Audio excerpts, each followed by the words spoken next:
Hi boys and girls, it's Shane. We're working on the science fiction house some more. It's real easy to focus on the big things when we're putting together a space like this. Our spaceship bed, the Tron floor. Obviously we did a whole video series about that, but it's honestly the small details that really matter. And this Murphy bed is cool, but it's driving me just bonkers how plain this wall is in particular. So I need to make it better. I frequently shop at bin stores because I find amazing deals, and I found these, whatever these are, a pack of 2 for $10. So I started looking online and trying to imagine things that would glow and would look neat in a black light, and I found all these little aquarium items, which I think are going to be a fun start. I always have to be careful when I'm doing things like this. I don't want to go overboard. I also got some of these blue aquarium glowing rocks, and they're definitely fluorescing in a black light. Perhaps that light you can see, they're glowing beautifully. They look really neat. I'm going to be using Power Grab's Ultimate Adhesive for this project. In addition to the alien rocks, I found some terrestrial rocks, and we're going to paint these with some ultraviolet acrylic paint. Part of this is going to have to attach to the wall. This has a little suction cup, so that helps, but that's not going to be sufficient. Let's do some really weird stuff. I'm just going to squeeze a bunch of this in here. So this atomic glow is toxic. Make sure not to use it with anything you intend to eat. But I think about 2 drops will be sufficient. We're going for real sci-fi. Let's do 3 drops. A little goes a long way on this.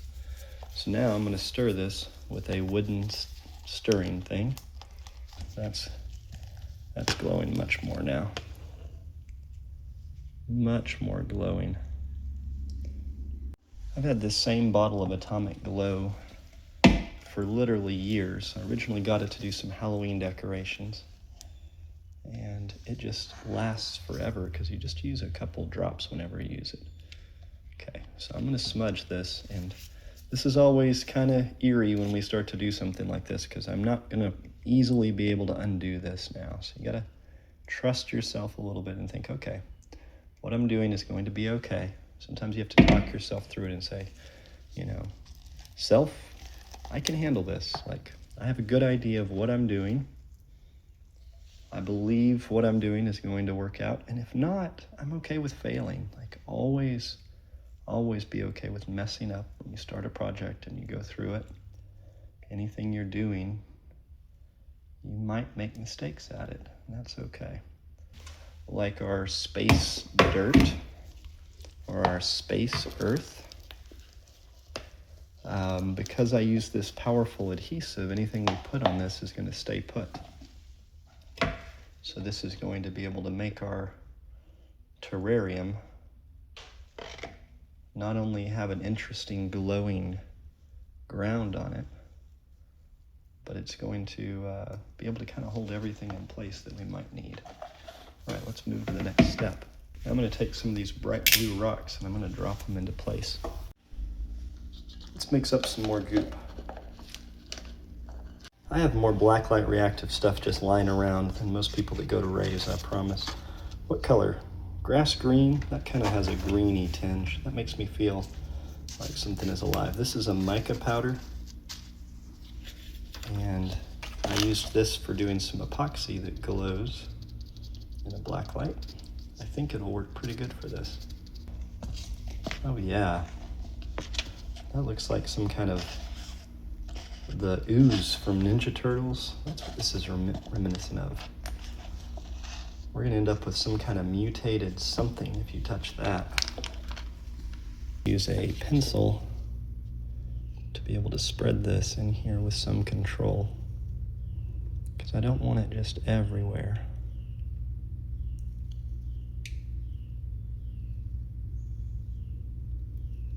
I want it like, almost like an infection of stuff going through here.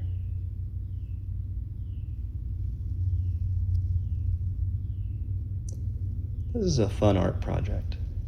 So because these are made for an aquarium, these are going to naturally want to hang. They're wanting to float, right? So we need to fix that. Let's change.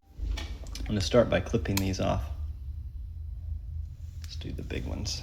They're the ones that are the problems.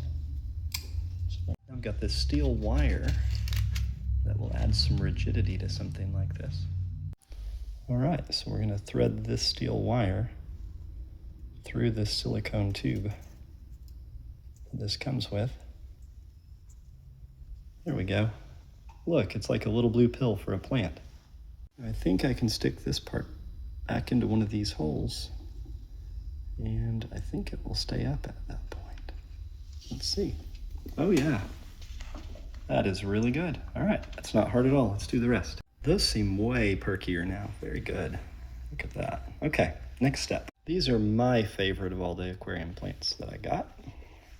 Okay, so let's put some of this goop on the bottom of our terrarium here. Now let's put this part in here, like so.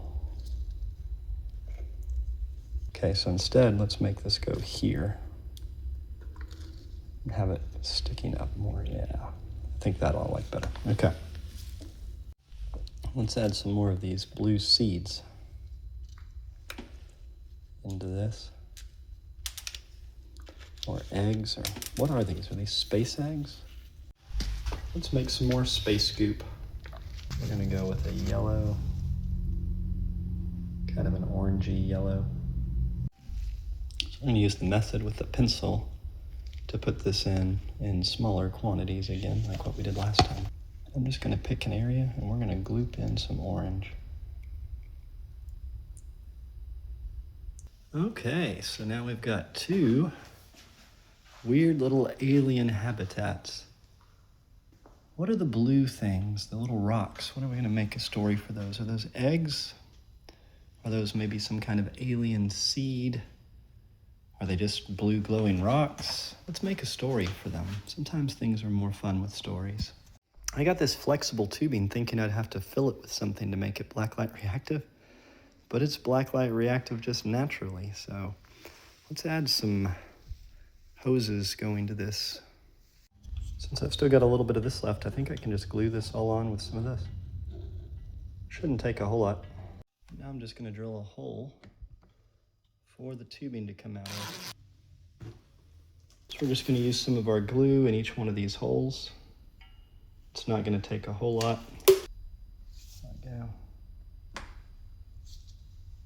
There we go. I may regret not having painted these panels first, but we'll see. Getting closer, I'm going to use some epoxy sculpt to attach this hose directly to the glass. It's starting to look kind of otherworldly now.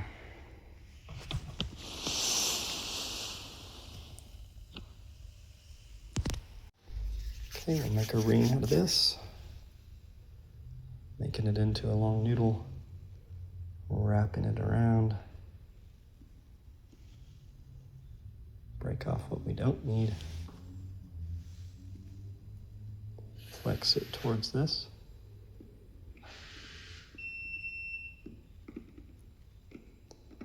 Now we just gently press.